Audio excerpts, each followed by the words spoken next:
At præsentere Donkey Republic, som går på First North. Til at hjælpe mig igennem har jeg taget Adam Ovesik med, CEO i Donkey Republic og co-founder, ikke mindre. Det er måske lige så væsentlig information om, ikke hvilken CV man har, eller hvilken titel man har på CV'et. Dagens event, vi vil prøve at gå lidt ind bag investeringscasen, mikromobilitetsmarkedet, delecykelmarkedet, hvad er det for vækstrater, man kan forvente i fremtiden, men måske lige så væsentligt, hvad er det for en investeringscase, man kan bygge op på de her vækstrater, som forventes i fremtiden. Det er lidt specielt, som altid, stille spørgsmål ude i højre side. Stil dem meget gerne på dansk. Jeg snakker måske også dansk og stiller spørgsmålene på dansk eller på engelsk. Men Adam vil svare på engelsk. Der er han mest komfortabel, når han skal snakke forretningssprog. Så jeg håber, det er i orden med jer alle sammen. Men stil dem meget gerne på dansk og meget gerne løbende igennem. Selve eventet, cirka de første 15-20 minutter, der vil Adam lige løbe en præsentation igennem. Men bare roligt, stil spørgsmålene løbende derigennem. Jeg skal nok sørge for at få samlet op og sørge for, at vi får svaret på dem alle sammen. Jeg ved ikke, Adam, skulle vi starte herfra? Ja, tak for introduktionen, Michael.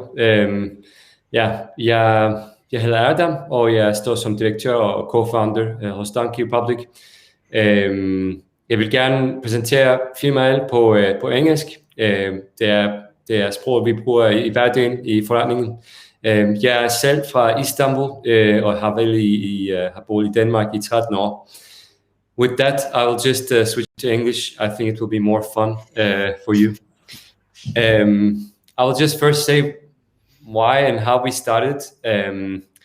I think that's also often what Michael asks me. Donkey Republic. So back in 2012, I was teaching entrepreneurship actually, and I asked the class who was an inspiring entrepreneur for them. One of the answers was Travis, who was starting a company called Uber, which I hadn't heard of. But when I look at Uber's website, it said everyone's private taxi cab. And I kind of got a little bit disappointed. I thought after having lived in Istanbul, the Bay Area, and London, that a future based on just cars is really not going to make people happy. And being in Copenhagen, I surely could say that was adding a lot of quality of life here. And so I thought that we are lacking or missing micromobility as bike sharing is a case to scale.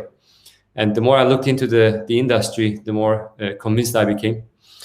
So found my co-founders. We are 4 co-founders and very much on the case, working together since 2013.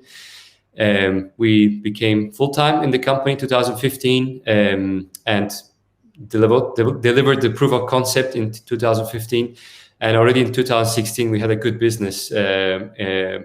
And then we started to grow it from there. We received venture capital from 4 different VCs, among which Vækstfonden is the largest. Yeah, I'll take you through these 10 slides using the next 15-20 minutes, and hopefully we'll have a vibrant session with the questions. So we are a pan-European bike share, and we are already quite established with 5 years of operation in our pocket. And we're having great traction, and we want to accelerate this growth. Already 13,000 bikes and e-bikes in the fleet, more than 500,000 riders that actually not just download the app but rode a bike, and almost 10 million trips. We have 75 locations. We are very strong in Denmark, Holland, Belgium, Switzerland, Finland, and we had 33.5 million revenue in 19.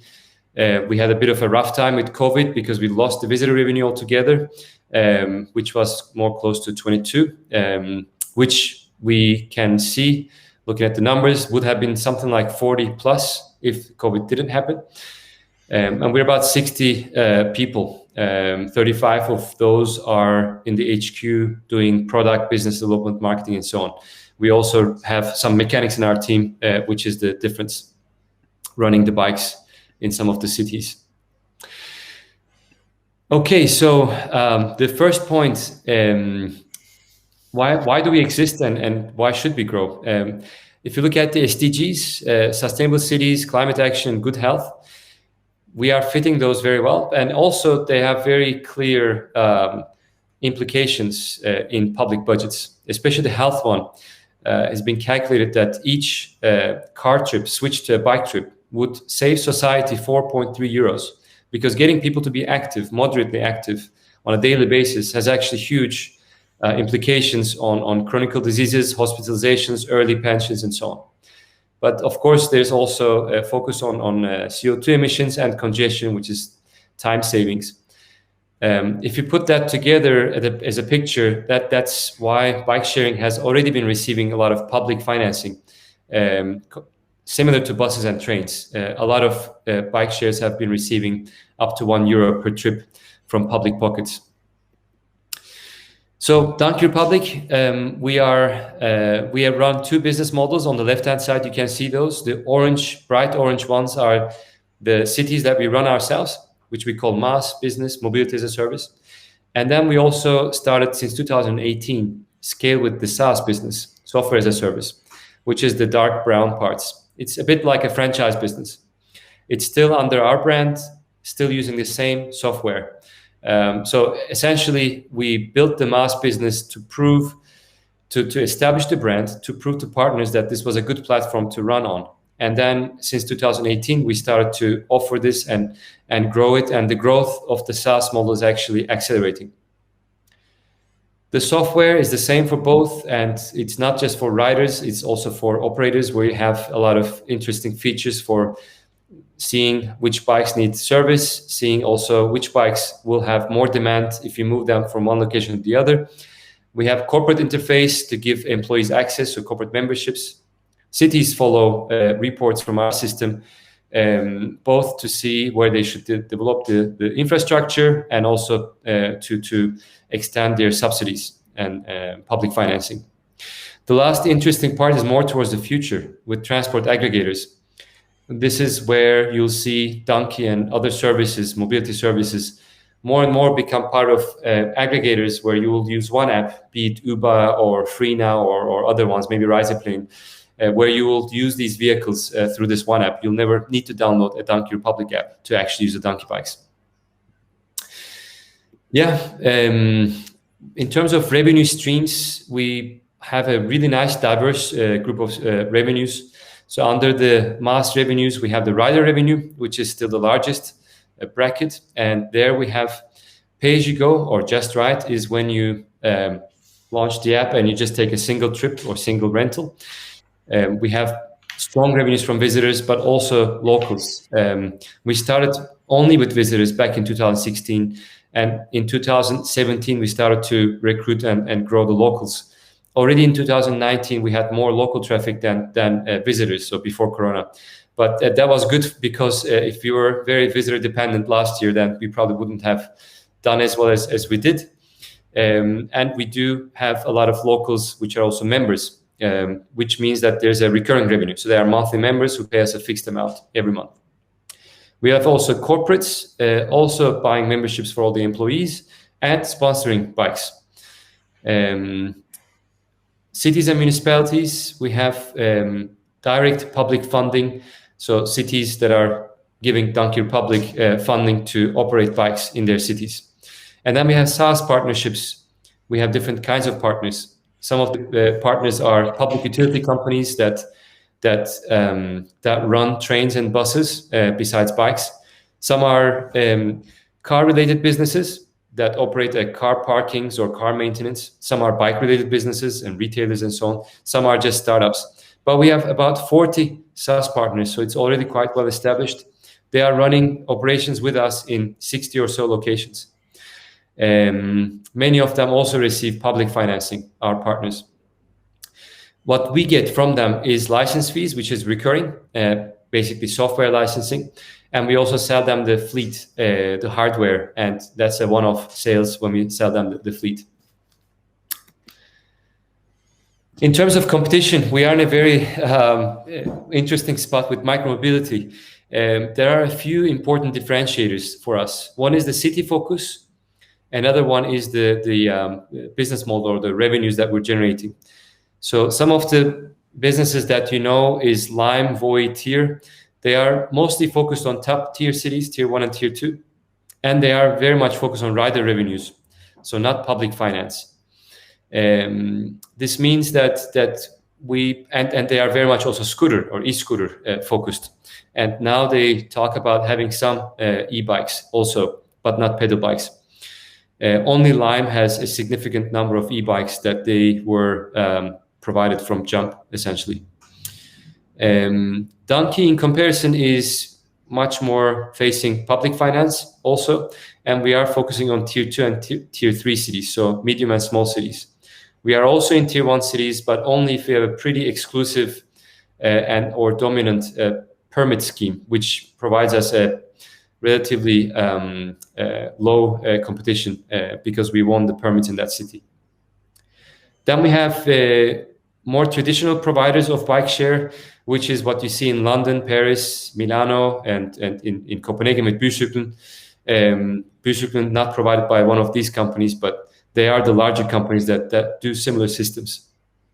And these are typically quite expensive for the city, but they are fulfilling the city's needs in terms of features and so on.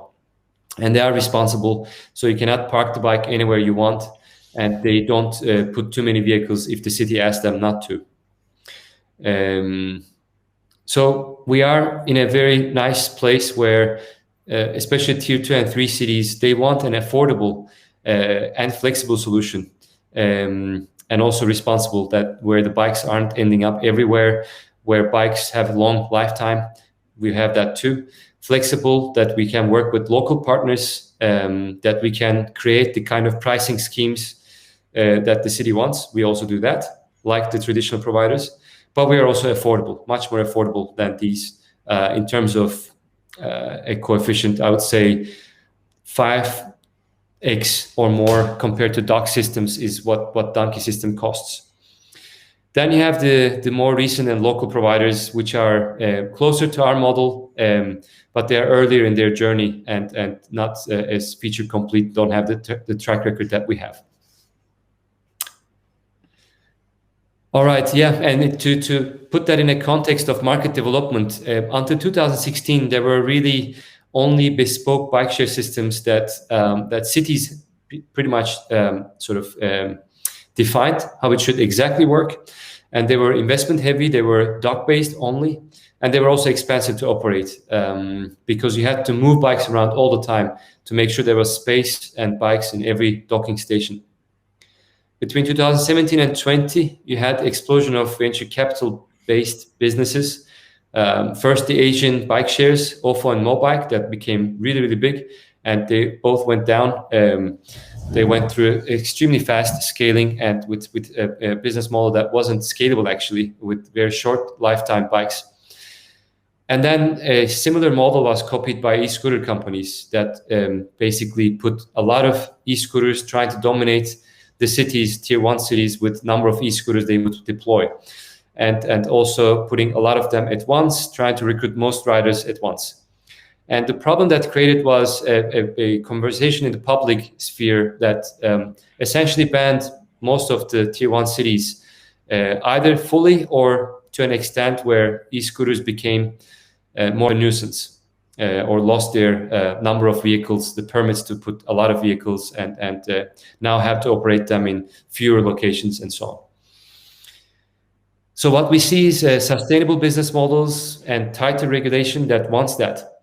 And the tighter regulation is focusing on these parameters that you see down below. They want controlled parking, an affordable price that is inclusive for all the riders in the city, local partners to kind of be included in the picture, the features of the bikes or scooters to be sustainable, to have a long lifetime. How you run your operations, also sustainability-wise. The quality of service, there shouldn't be a lot of crap vehicles out on the street. And how you hire your workforce, that it should be not gig economy, but actually on payroll and so on. So we did hit some really nice positions and have been able to win 40 of the 70 deals that we have applied for in the last 2 years or 3 years. So 2018 through 2020, end of 20. And more of the deals are actually coming now through referrals and growth. So we had very little churn, and basically the talk in the market amongst the cities are that Donkey has a really good service for a good price, and that's why we're winning increasingly more deals. To give you a picture of such deals, this is half one 2020 and then half two, and now the first quarter of 21, the deals that we've been winning. And we see our pipeline also has grown tremendously over the last 18 months. So we see this growth will only accelerate. Part of the reason is that EU has put a big focus and budget besides or behind building bike infrastructure. It is part of the post-COVID reconstruction budget of 700 billion euros that green infrastructure has to be prioritized. Yeah, so a couple more slides before we jump into Q&A. How we will become profitable. So this is 2019. We had made 33 million krona revenue. Most of it was the rider revenue, so B2C revenue, the dark brown here. And we had some license revenues. What we see happening is that we will have, firstly, a lot more license revenues from our partners because we're growing the SaaS business. We will be having a lot more public financing and also corporate sales, which is number 2. So that is part of MaaS, or Mobility as a Service, where we own and operate the bikes. But we will be making more money from non-rider revenues. And then we will be also getting more revenue per vehicle because we're deploying more e-bikes. As a result, we end up around 200 million krona by 2024. That implies a growth rate of about 45-50% per year. So it's not a growth rate that we can't see, we can facilitate. It's a similar growth rate that what we've undergone so far.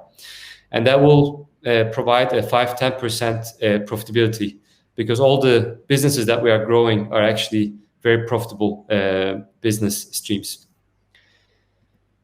To add to that, Donkey Republic has been running a profitable operation until end of 2019.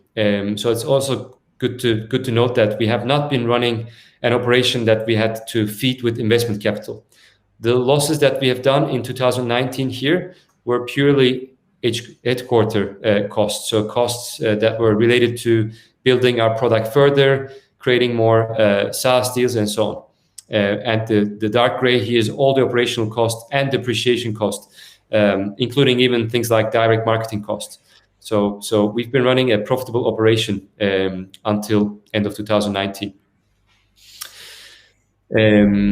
Yeah, and as a last point, we are looking at 100 to 110 million, and of that, 75 million has been raised from a private placement, and we have a very strong group of cornerstone investors in that private placement.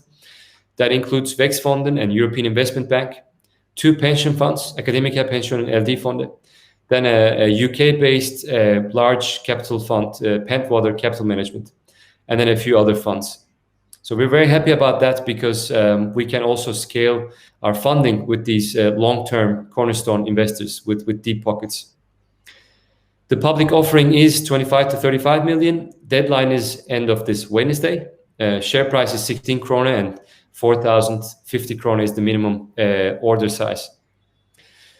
Yeah, we will use it to further develop our pipeline and marketing for the sales, and we still have many nice features and improvements to build for our software and hardware, where we want to maintain a leading position on pedal bikes, but also get to the leading position where we already have a very strong e-bike, but also, yes, very much with the e-bikes. And some of the equity will be used for helping the fleet expansion, where most of that actually will come from debt financing. So that's the plan, and you can read more amongst the documents at invest.donkey.bike. Perfect, Adam. Maybe before I will switch, I saw there was a question about the unit economy on the bike. Maybe you can go a little bit further down this The slide, two slides back. Yeah, this one. A little bit about the unit economics. Go a little bit further into that because there was a question there. Great. Until 2019, we had not diversified our revenues very much. So what you see is the revenue of B2C or rider revenues, and that was almost all the revenue that we had, besides the few license revenues. So this 317 krona per bike per month was the money we made on our bikes. And at that point, we had just deployed towards the end of the year the first e-bike. So this is mostly pedal bikes, or almost all pedal bikes revenue. And what we're talking about here is the established mass cities, which is about 2/3 of the fleet, where we had been present for 2 years or more. And the cost of rental was 206 krona, which includes everything about maintaining and operating the bikes, as well as digital software licenses and customer support and direct marketing costs. These are all part of cost of rental. And then bike depreciation cost here, 67 krona per bike per month, leaving us with something like 45 krona per bike per month, or 14% contribution margin on a monthly basis. And that was that is before you got a lot of public finance, and that's the rider money. The unit economics will be better with more public financing. Is that correct? Yes, that's correct. So that's why I think this is really nice that rider revenues, corporates and campuses, cities and municipalities, these are all helping our unit economics. And here in 2019, all you see is actually the pay-as-you-go and memberships, so the rider revenue. And we've been looking at diversifying our revenue streams and added corporates and campuses and public financing to the revenue streams. So we're looking at healthier unit economics, even healthier unit economics, because they were already healthy as we go on. And then just a last question. I will just switch us to the AV view. So you see, I always get the same. The private placement, the big subscribers are getting into the same terms price-wise as the private or the community, the public placement. Good. Let's just clarify that because the question will always come. Yeah, but let's start. Because the deal is very good, Michael. I don't know how many people ask that, but what's the multiplier and what is the enterprise value? The enterprise value is around 21 million euros, or about 160 million krona. And if you look at the 2020 revenue, then that's sort of a 8x multiplier. And the 8x multiplier is about the multiplier that similar companies are trading at. There's a big but, that this is sort of a Corona adjusted down revenue for 2020 for us. And we can see that our revenue would have been 40 million plus, and then our value should have been it's 8 times that, which is 300 plus million. So, and then we have also a software as a service module in the business, which is already significant and growing fast. So I think we've gone with the value we have because we wanted to onboard cornerstone investors. That was a priority for us, and for them, it was quite important to have a reasonable value. But we see that going forward, that we're trading at a very fair or starting with a very fair value compared to what's trading in the market. Perfect. Yeah, but let's start with some of the questions, Adam.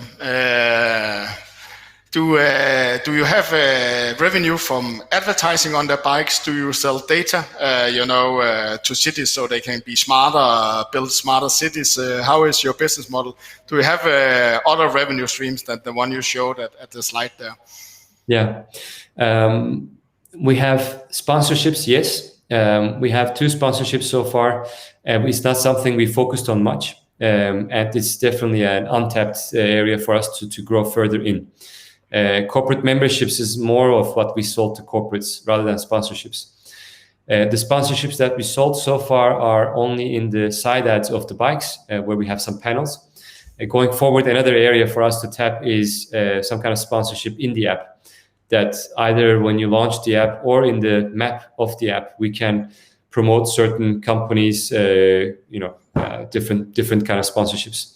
Selling customers' data or behavior externally is not in the business plan, or is not something we are planning to do. So that's not part of the business. No. But you say cities like to see the data before they choose you, so they can know where to Right. put in bikes and such stuff. Yeah. But it's a part of the offering, yes. And on the corporate side, just so I can understand that revenue stream, is that no Nordisk, Gentofte station, they can rent a lot of bike, let you run it, so they can decide where the bikes should be, and so they can transport their workers from the public, or how should I see these corporates? It's Yes, special bikes for them. Yes, that's basically what it is. Unfortunately, we haven't done a deal with them just yet. We have actually great traction in Rotterdam with corporates and Utrecht. But it's correct that we typically, there are two ways that we do this. Typically, or the deal that we have done most is that we have already bikes in a city, and then a corporate buys membership for all their employees. That means that the employees now can use the bikes to get around to their customers and so on. And we have two corporate customers in Copenhagen, and we have one large one in Malmö and many in Holland. That's also something we haven't looked at much, but we'll be growing that as well. And the other model that we do, we have one with Airbus in Hamburg. That's a huge campus where they transport themselves, the employees, in the campus using donkey bikes. And that's not open to public. So that's the other model, where the corporate has their own campus bikes and they run it on the donkey app. Perfect. And there's a question here, what are your largest customer group? I'm thinking, is it the local, is it the tourist? I know the data here. And is it actually different across Europe? Is there some more cities doing more by tourists? I guess Copenhagen, it must be more locals. We're all biking, or at least I want to bike more. And maybe in some other cities where they're not so used to it, it's tourists. Can you elaborate a little bit on maybe whether there are some differences, and what is your largest customer group? Yeah, so when you say largest, then we have to ask, is it largest by head count or trip count or revenues? I would say revenues always as an investor. And then I have to say, before Corona, after Corona, and so local visitor revenues have been the largest revenue stream of the B2C revenues as of 2019. The picture going forward is to be seen, because we've been growing our footprint with the locals, and we will see how the visitor market grows back, but not by much difference. So local have been almost there in terms of revenues, and has been growing since. So in terms of the future potential, we see a lot more potential with locals actually, because when people understand the added value of being flexible, then they very much like to use the donkey bike as one way of commuting. So you use the train, and instead of trying to cramp your bike into the train, which we can do in Denmark, but you can actually do in other countries, and then you have a second bike in a main station, which can be pulled out by the municipality because it's taking too much space. And you go on a whole day and you're not there for a month, and then your second bike is gone, for example. So those are issues that people deal with, and therefore they rather take the donkey membership. And we also see that even people living in the city, they like to be able to take the bike to around the city, and then on the way back it might rain, or they might want to take some alcohol or different reasons where they want to be flexible. It's similarly found that most car sharing users have a car their own. It's not that they don't have a car, but they want to be flexible when they take the shared car. So there's something about the flexibility that we are really seeing as a growing need for that.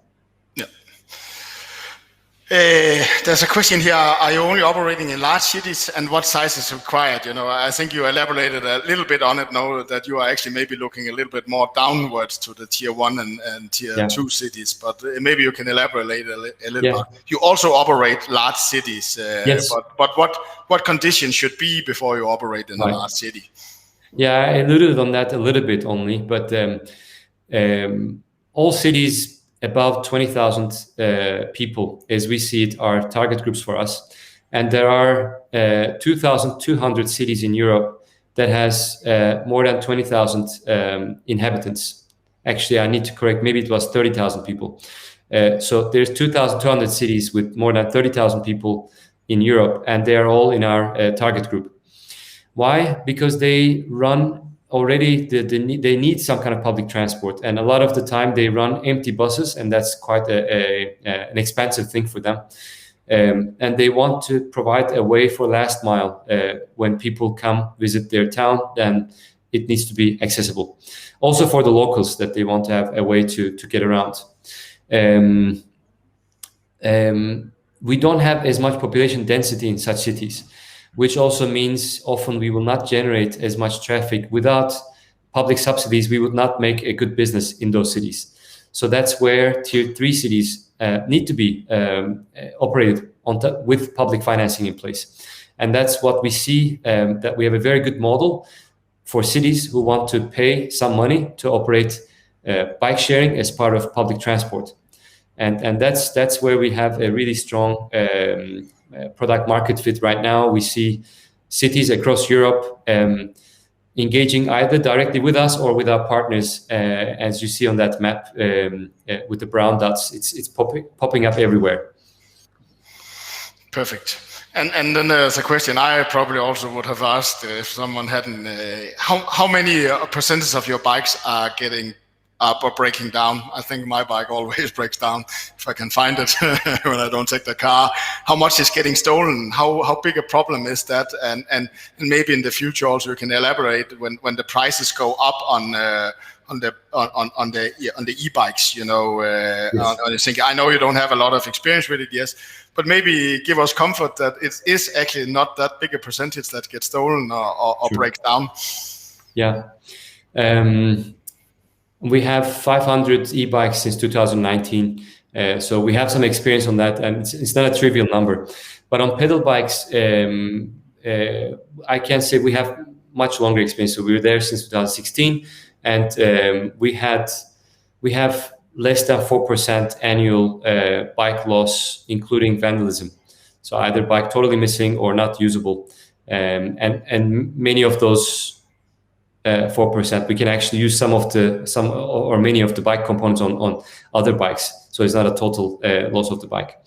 In terms of e-bikes, it's around the same. It's less than 7%, but the numbers are not as long term, and I'm not as comfortable quoting the numbers on e-bikes.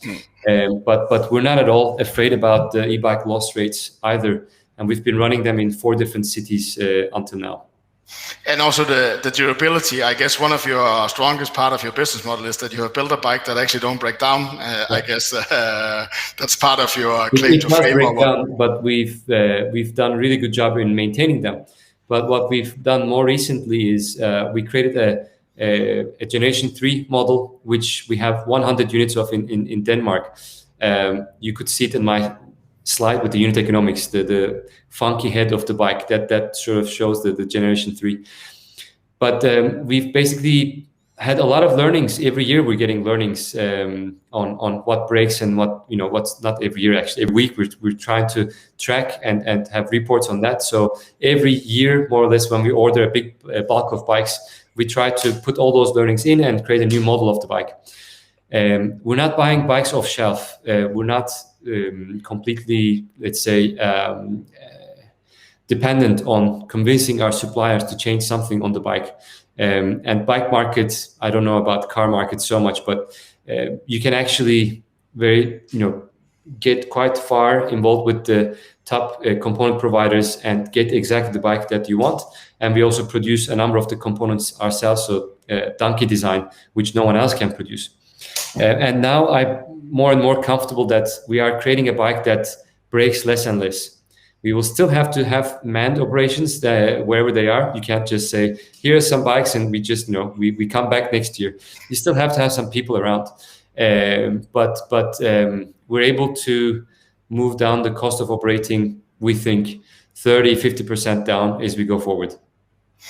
And then you mentioned you have 500 e-bikes. There's a question on the e-bikes. How are you? Where are you?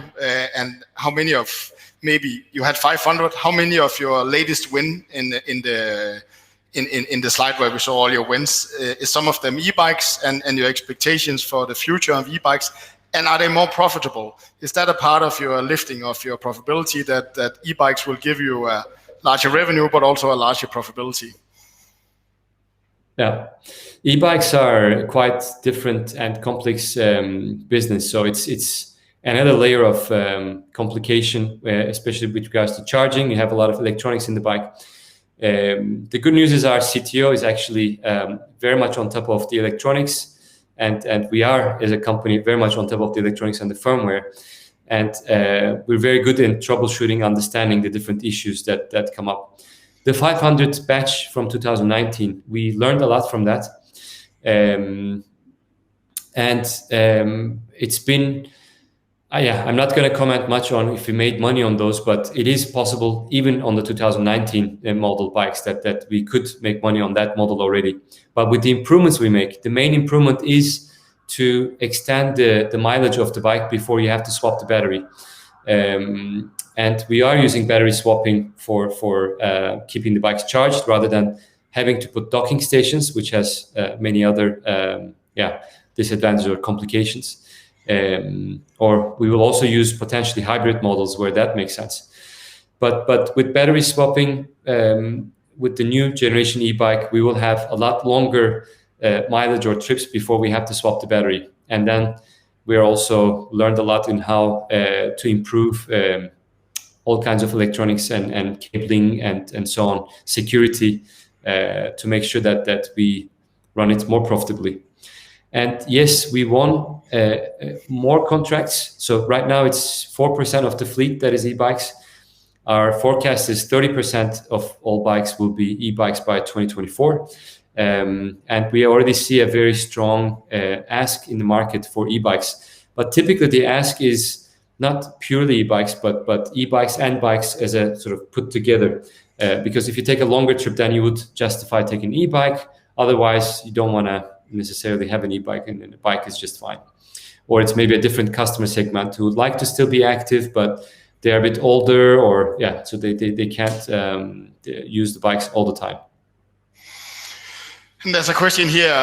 What has your deficit been the last 2 years, and the results expectations for the coming 3 years? I don't think you have guided on the between years, so I don't think you can give that legally, but can you give a comment on the last 2 years deficit and your expectations for profit 3 years out?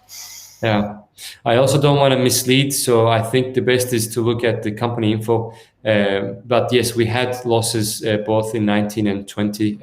But as I mentioned in the slide, in 19 it was only losses that were related to future investments and HQ, and not operational costs. In 2020, we did also have some losses. So we had negative contribution margins. That's because our visitor revenue, which has been a very large part of B2C revenue, has been almost cut off. It was dropped by 2/3 or more.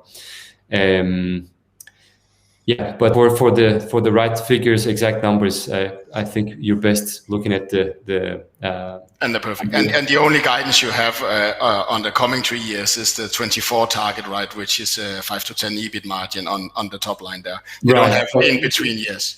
Yeah, but I could say that we're not pursuing a strategy of going, slow growth, and then the last year will be a hockey stick. No, it's more or less a linear multiplier that we are looking at year on year. So a rather stable year-to-year growth rate that we're looking at, and with that you can have an idea of how we're going to get there. And do you have any idea of your EBIT margin of your competitors? I try to look into them. They are a little bit closed. It's private, it's venture capital. It's very hard. Do you have any idea on whether they have any EBIT margin, earning any money, or do you have any special look into that? No, but there are just numbers running around about how much money they've burned, and there's numbers like, essentially when the Lime, Tears, Voi, and so on, when they made large rounds, there's also some idea that you can see how many vehicles they had approximately deployed, and after only how many few months they had to kind of redeploy new vehicles. And also operational marginal costs not really adding up to what they earn.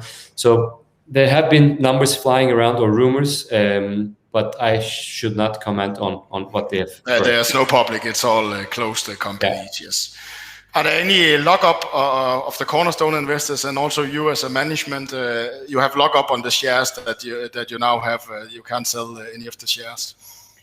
Yes, me and co-founders have lockups for the next 3 years.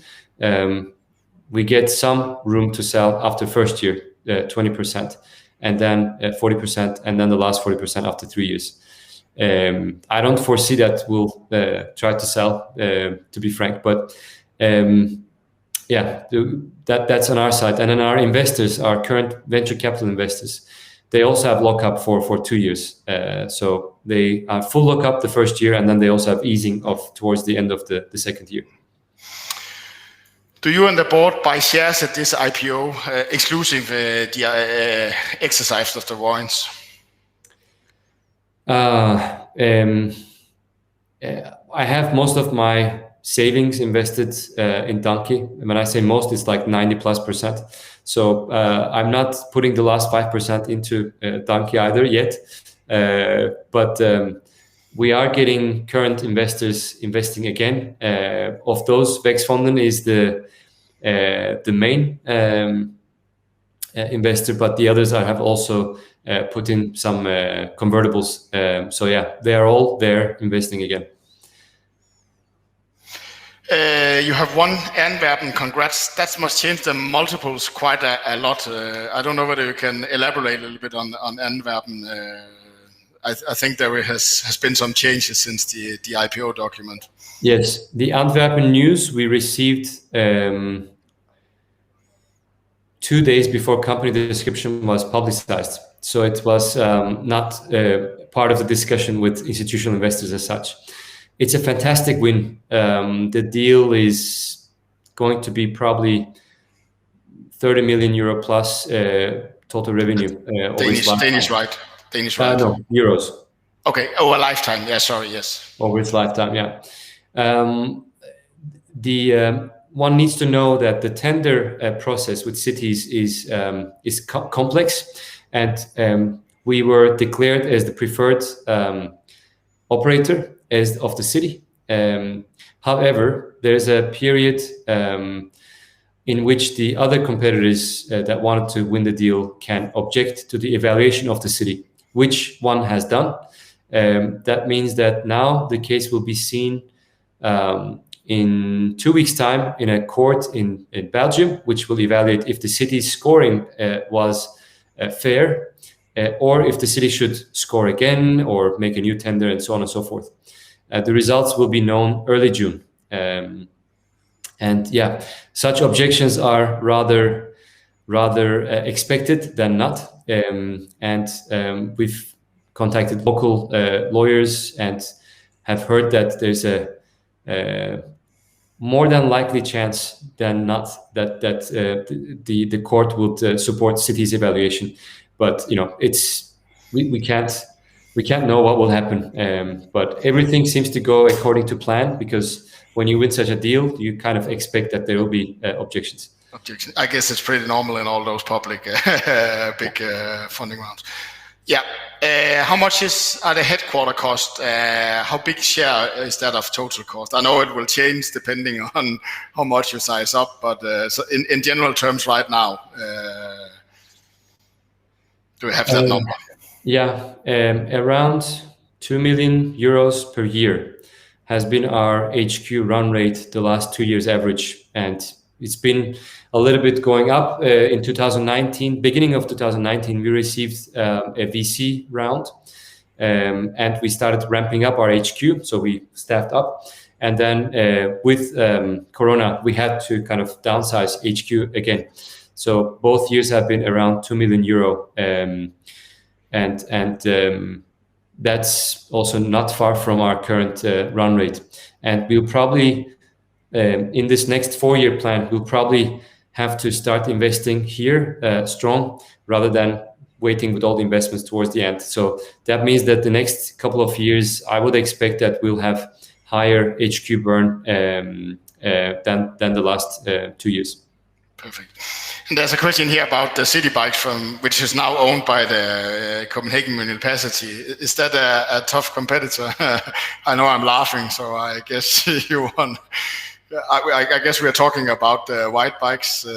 Bycyklen. The question is here because now you have a municipality to fight with, and maybe a tourist board that would like to make people use that. Or are you seeing anything special when there's municipality involved here? No, it's a very good question. So Bycyklen was a really great idea from the politicians. The intent behind Bycyklen was exactly what should have been done: create some kind of public bike share, part of public transport. That was the vision in 2012, but for various reasons, Bycyklen turned out to be not a very viable bike share model, quite expensive one, and it's often the case that some of the bike shares don't succeed. And we've been in dialogue with the city of Copenhagen since 2017, and there have been periods where they were not as supportive as they are now. Currently, we are in very good dialogue with Copenhagen. We have received permits from Copenhagen, and we don't see any hostility as such. And I believe, but we don't have the numbers, but if you look on the streets, you'll kind of see that. I believe we have much more traffic than Bycyklen the last couple of years, although they are receiving a significant public financing. But yeah, so we're not feeling threatened, if I should say so, by Bycyklen or Copenhagen City. Yeah. There's a very technical question here about the offering amount. You know, if you're lying between 10 to 250,000 or below 10,000, do you get any? Are you in those numbers, Adam? You know, what you are asking for. What they are asking for is if you order for less than 10,000 Danish kroner, do you actually then get preferred more than the investors between 10 to 250,000? Do we get extra shares? I have to say we did not discuss the topic in our board, so whatever I say will be completely my opinion, and I can't promise anything on that front or disclose anything because it has not been discussed and decided. I believe it will be beneficial for us to have more investors that are looking into the case, more eyeballs, more traders. Therefore, I think my opinion will be that we'll have more people in the deal. So yeah, there you have my position. And of course, investing below, there's a minimum subscription that you will get, so you will get a bigger part. That is what is meant mathematically here. Yeah, perfect. And the guy who has asked this question, send us an email or something like that. Then we can go a little bit further into it. But because it's very complicated, maybe not that interesting to many. But do send an email to Adam or so. Then he will make sure that it gets answered good. Yes, if you send an email to investor@donkey.bike, then our lawyer and advisors will get the email, and I suspect you'll get a quick reply. And then there's how much does municipalities pay for a bike? I know it's different from city to city, but can you give some kind of a general?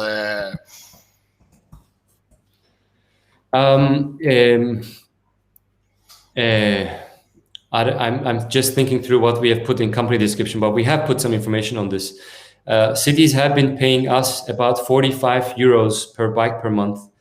This is the average public financing we triggered last 2 years. So per bike per month, about 45 euros. That is a little bit more than what we have been making from B2C customers. That is fantastic. So if I look back the 2019 unit economics slide, the 320 krone figure. So that's about the same amount that we're making, a little bit more from public finance than from the B2C customers in a mature city. But on top of that comes, of course, the rider revenue. So that's why we're so happy about public financing coming in.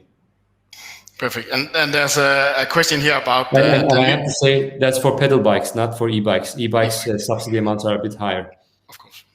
There's also here a question on whether the new cornerstone investors, the new, not the original one, are under a lockup, and if they are not, why not?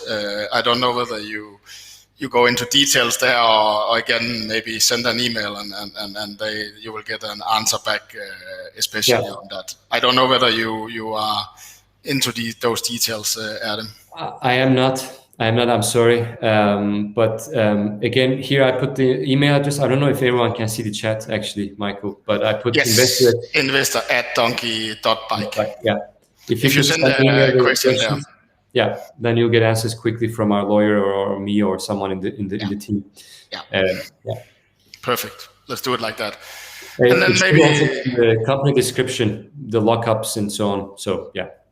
But if someone wants to be special sure, those documents can be pretty hard to read. Yeah. So I'm sure your lawyers will or advisor will maybe get a more easy question to read. And maybe finish with this. How do you manage to get the bikes back into the right place? You say you are a zone operator, meaning that cities want them in special zones. How big a problem is that? How much do we need to employ a lot of people to operate that, or does the bikes actually move around? Can you not park a bike without having to lift it in a zone where it's allowed to be and leave it? How do you manage that, Adam?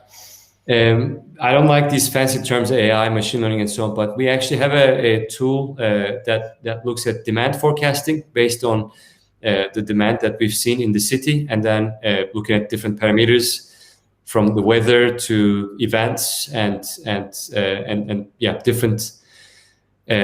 different parameters that we have access to, and then forecasts how much rental there should be in those areas. So we have the current locations of the bikes, and then you have the locations where you expect the sort of the rentals to the demand to be from. And these two maps don't match each other. This is where your bikes are. This is where the demand is. And so the algorithm looks into where there's the biggest gain to be made. And then we'd say the top 20 bikes, if you move from lowest demand to highest demand, and then we have a cost figure for moving 20 bikes. So we look, is it justified? Is the money you would make from moving these bikes more than what you're going to spend in sending your guy out to move those 20 bikes? And then you look at the second 20 bikes and the third 20 bikes. So every day we look into that and then send some guys to do the bike moving. Currently it's done with vans. We're looking into getting custom designed and done e-vehicles, which are also smaller and more nimble exactly for this operation. That will also lower the cost of doing so a little bit. But the nice thing about this is that we only move vehicles when we are actually making money. So we don't have to move them if you don't know that we're going to make money out of that. And that's because you can't park it unless you are in a zone where you want people to park it. You can't go off your... that way. So you can't leave a bike somewhere without paying a fine. So there are virtual stations, which is basically bike racks. And they are every 100 meters, we have those virtual stations. So you have to leave your bike at a virtual station when you finish your rental. This is why we're not free float. We are a hub-centric operation. And if you leave it outside of a virtual station, then you get a €5 fine. And that we do because the cities don't want us to operate free float because people get annoyed with vehicles everywhere. So I hope that was the question that I can see that was the last answer asking. Perfect. Thank you. There was two questions that we couldn't quite clarify. It's a little bit legal, so you actually need to be very precise in what you say. So I hope you will send an email to this investor@donkey.bike, and I will make sure that, or Adam will make sure that you get your answers on those ones. But thank you for a lot of good questions, and thank you, Adam, for taking us through the presentation. Thanks, Michael. I hope you'll invest in donkeys and see you on the other side. Bye-bye. Bye-bye.